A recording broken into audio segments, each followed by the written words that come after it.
दंगाइयों की मदद कर फंसे योगी। योगी को भाजपा नेता ने ही फंसाया। बात सीएए की हो, दिल्ली दंगों की, जेएनयू की या फिर भीमा कोरेगांव की, मोदी सरकार हर बार उन लोगों को फंसाती रही है जो सरकार के खिलाफ आवाज बुलंद करते रहे हैं। आज भी तमाम युवा, पत्रकार, लेखक, कलाकार, वकील, छात्र, सामाजिक कार्यकर्ता जेलों में बंद हैं।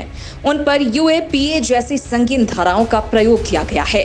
दूसरी तरफ भड़काऊ भाषण देने वाले, नारे लगाने वाले, दंगा करने वाले भाजपा के तमाम कार्यकर्ता और नेता खुलेआम घूम रहे हैं। कानून का मनमाने तरीके से इस्तेमाल करने वाले योगी आदित्यनाथ इस बार फंस गए हैं। वे दंगाइयों की मदद कर रहे थे और उनके खिलाफ दर्ज केस वापस ले रहे थे। मजेदार बात यह है कि योगी को फंसाने वाले कोई और नहीं, खुद भाजपा नेता अश्विनी उपाध्याय हैं, जो खुद जंतर मंतर पर भड़काऊ नारे लगाने के आरोप में गिरफ्तार किए गए। योगी जिन भाजपा नेताओं पर से केस वापस लेने की कोशिश में लगे हैं, उनमें संगीत सोम, सुरेश राणा, कपिल देव और साध्वी प्राची का नाम शामिल है। इनमें से साध्वी प्राची को छोड़कर शेष तीनों भाजपा के विधायक हैं। ये वे ही नेता हैं जिन्होंने मुजफ्फरनगर में दंगे करवाकर भाजपा को जिताया था।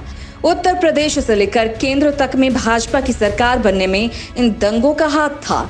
इन दंगों के कारण पश्चिमी उत्तर प्रदेश में मुस्लिम जाट एकता खत्म हो गई थी, जो चौधरी चरण सिंह से लेकर महेंद्र सिंह टिकैत तक कायम थी। जिस वक्त दंगे हुए तब राज्य में अखिलेश यादव की सरकार थी, इसीलिए इन नेताओं पर केस दर्ज हो गए। अब योगी सरकार इन्हें वापस लेने की जुगत में है। बता दें कि सीआरपीसी की धारा 321 के तहत राज्य सरकारों को यह अधिकार है कि वो केस वापस ले सकती है। योगी आदित्यनाथ इसी धारा का उपयोग दंगाइयों को मदद पहुंचाने में कर रहे थे। दरअसल बीजेपी नेता अश्विनी उपाध्याय ने 2016 में एक जनहित याचिका लगाई थी, जिसमें अपराधी नेताओं के मामले की त्वरित सुनवाई और उन पर चुनाव लड़ने के लिए आजीवन प्रतिबंध की मांग की गई थी। योगी इसी में फंस गए। सर्वोच्च अदालत ने राज्य अभियोजन की शक्ति को कम करते हुए साफ कहा कि उच्च न्यायालयों की अनुमति के बिना केस वापस नहीं लिया जाएगा। चीफ जस्टिस एनवी रमन्ना, न्यायमूर्ति विनीत सरन और न्यायमूर्ति सूर्यकांत की पीठ ने यह भी संकेत दिए कि नेताओं के खिलाफ मामलों की निगरानी के लिए सर्वोच्च अदालत में एक विशेष पीठ का गठन किया जाएगा। अदालत में जिन 4 राज्यों का जिक्र किया गया जो नेताओं पर से ये केस वापस लेने की कोशिश कर रहे हैं, उनमें उत्तर प्रदेश के अलावा उत्तराखंड, कर्नाटक और महाराष्ट्र का नाम शामिल है। इनमें से 3 में भाजपा की सरकार है।